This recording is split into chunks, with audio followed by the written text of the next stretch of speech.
Every time the Dalai Lama passes away, a new search is undertaken to find his successor. However, this is not a search for a new Dalai Lama, but is a quest to find the young child in which the Dalai Lama's soul itself has now entered into.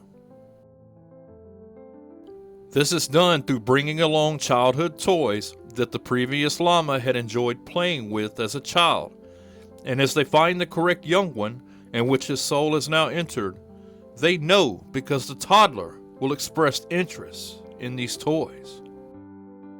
This cycle has been repeated many times before and may seem foreign to those in Western civilization, but it's understood as part of what is or how things are done in much of the Old East.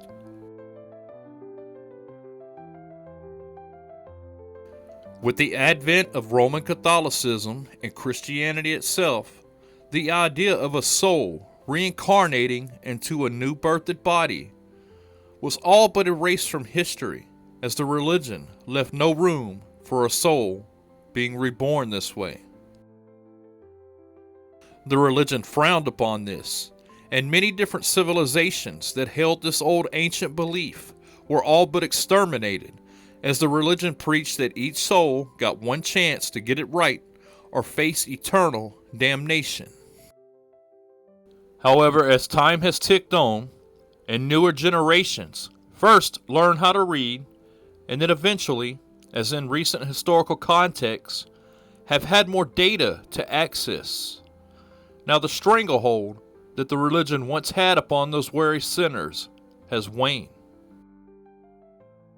As newer generations took a step back, it became evident that the central reasoning for fear of sin was more of a societal control mechanism than it was for fear of one's soul encountering eternal torment and flames. With the advent of the first steam power, then the harnessing of energy of the hydrocarbons with transport, combined with the newer means of quicker communications, the once vast world became much smaller, and the brightest minds of different civilizations began to explore the customs of others across the globe. As doctors and scientists of the West began to study the religions of the East, a common, unexplainable enigma kept popping up here and there. These scientists who, by job description, were atheistic, had a few problems that now needed to be addressed by scientific measures.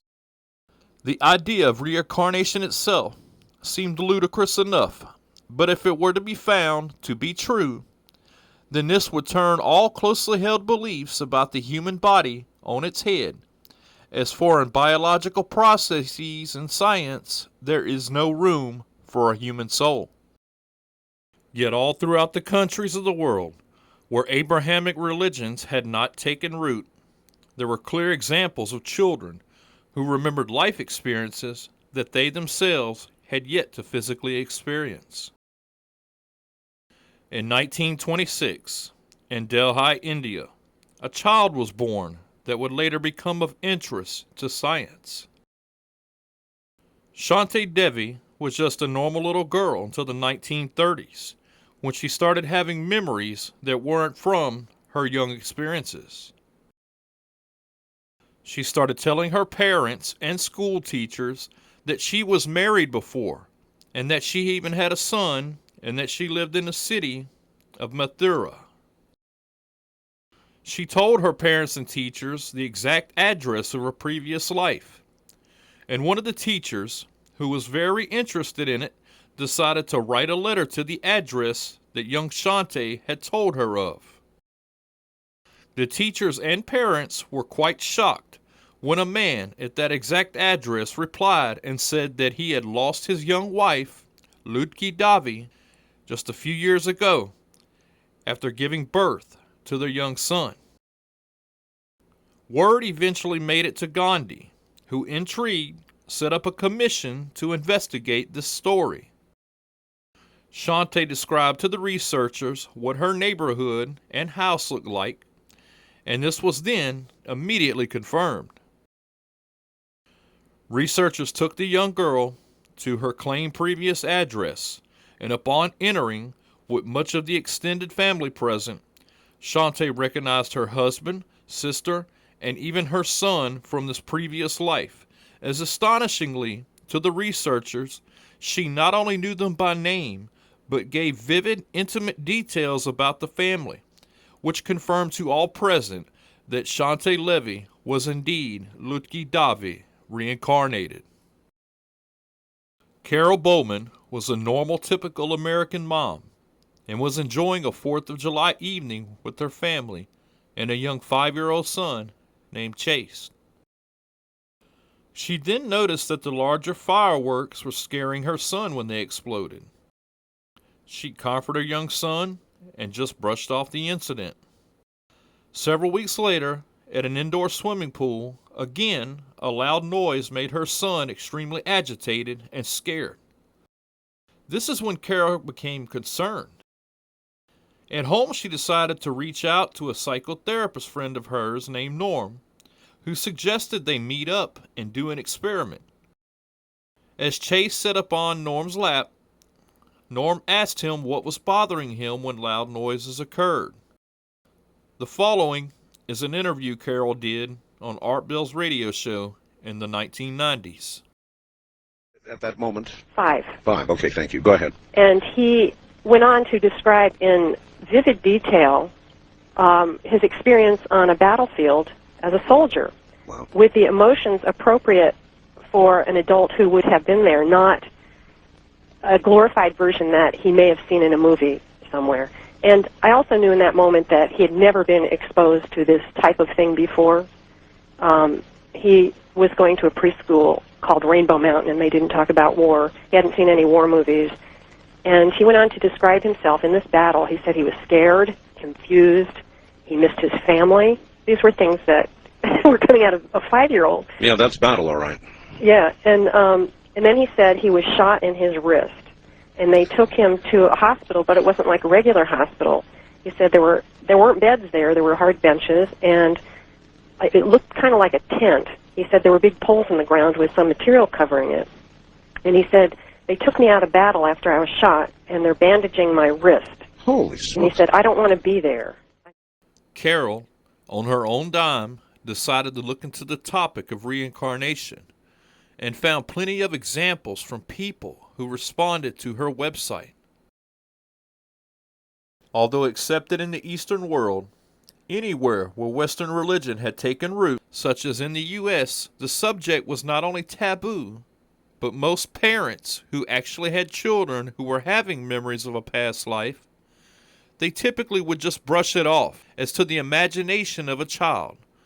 But when an aware parent who wasn't indoctrinated with societal and religious beliefs and had the awareness to, when prompted or when a parent would entertain the young child's odd words or behavior, the child would have very vivid memories of the life they had before. Carol had only found one academic researcher, Dr. Stevenson from the Virginia Institute for Medicine, who, in the 1960s, took on the topic with scientific rigor, and she built upon his research and compiled many of the incidents she investigated into a book. One such case was from a woman in Illinois named Kathy, who as a teen gave birth to her child named James, and he was born with a severe disease that caused tumors upon his body, and had one behind his left eye, which caused it to be blind, and had several removed, including one behind his left ear, and had an IV that was inserted into the right side of his neck permanently. The disease eventually killed the little boy at the age of 2. Years later, after Kathy had moved away and got married, she had given birth to 2 more kids that had no medical conditions and were healthy, but upon having a C-section for her 3rd child, which she named Chad, astonishingly, he was born blind in his left eye and with a cyst behind his right ear and a birthmark on his neck. The doctors could find no medical reason to explain why the boy's eye was blind. And as he got older and began to talk, Chad started asking his mom to go back to the apartment she was living in years earlier where she lived when she gave birth to James. The boy even said he remembered the keepsake toys that she kept that belonged to her dead son. At age 4, as the boy often brought up the dead son's short life, Kathy eventually told young Chad that he was now in a different life and they didn't have to keep remembering his previous life. The boy, now seemingly assured of his new life, went off into the other room for a few minutes and then suddenly came running back, screaming that he could now see out of his eye. The boy eventually regained partial sight in the eye, as the doctors could find no medical reason for its blindness to begin with. In Louisiana was born a young boy named James Liniger, who early on, at around age 2, took on a very strong interest in airplanes. His parents had taken him to a World War II museum one day, and James ended up surprising his mother, who told him to look at what she thought was a bomb on the plane, and James corrected her and told her it wasn't a bomb, but it was a drop tank. The boy had very thorough knowledge of a specific World War II plane and its functions and capabilities, but what he later revealed to his parents made national news. That's not a bomb, that's a drop tank. That innocent trip to the museum would dramatically alter their lives and the lives of complete strangers forever. He started having the nightmares, and that was my first indication that there was something wrong. The screaming was not like a normal child crying. It was a panic-stricken, terrorized screaming. Over and over again, James had the same terrible nightmare, 4 to 5 times a week. He was too young to explain the dream, but he could draw. He started doing these little drawings of airplanes shooting at other airplanes or being shot down. It's the only thing he still draws. Bombing ships, you see men parachuting. Here's another one where planes are dropping bombs. This is a carrier, and you can see where what he does is when he draws them, he starts with just a picture, and then he just starts drawing lines all over the place like he's playing out a movie. I kept thinking, where's he getting this? What's he watching on television?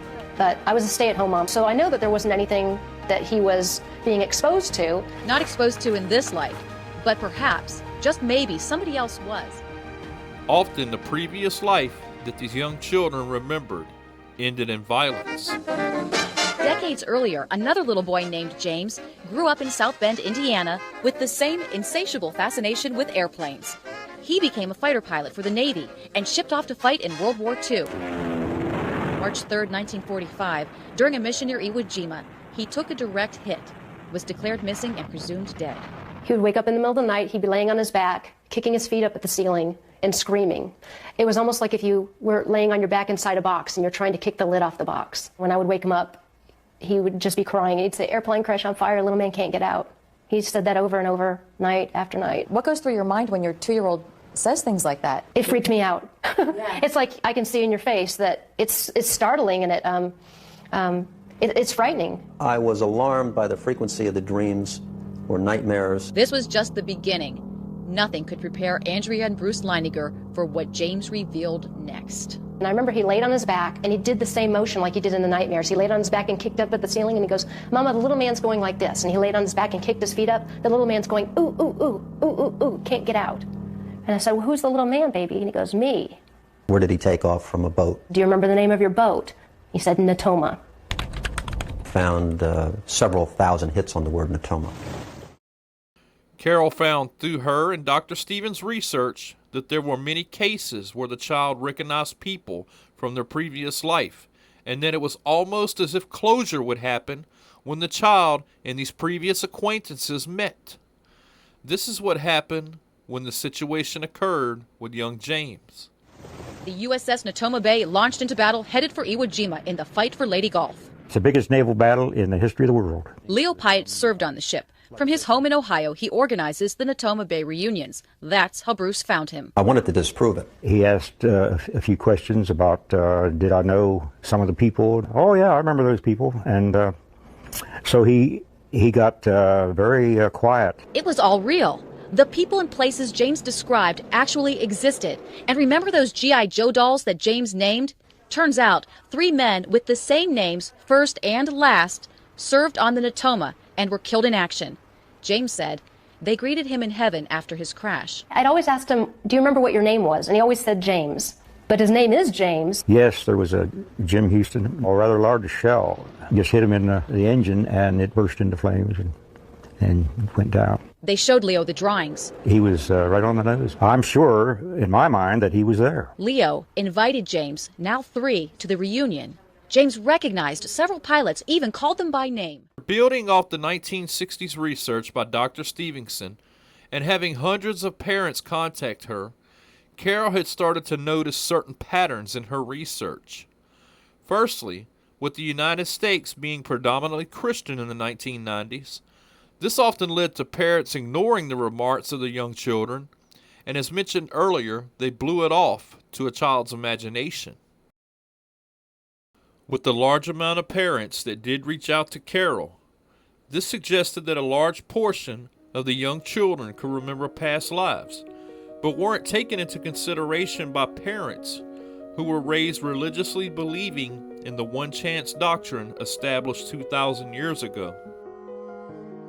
Another pattern was that kids who did have parents who noticed would normally bring up past life memories as soon as they were able to talk and communicate, with a peak in the amount of memories mentioned around 4 to 5, and then waning from then and almost completely gone from their minds by the age of 7.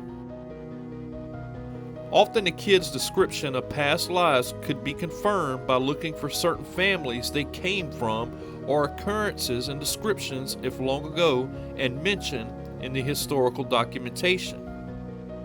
The other pattern that presented itself was the fact that the child, if dying in their previous life in a violent manner, then they often had a birthmark or other birth anomalies that would be on the child's exact spot or place where their previous life violence or their death or injuries had occurred.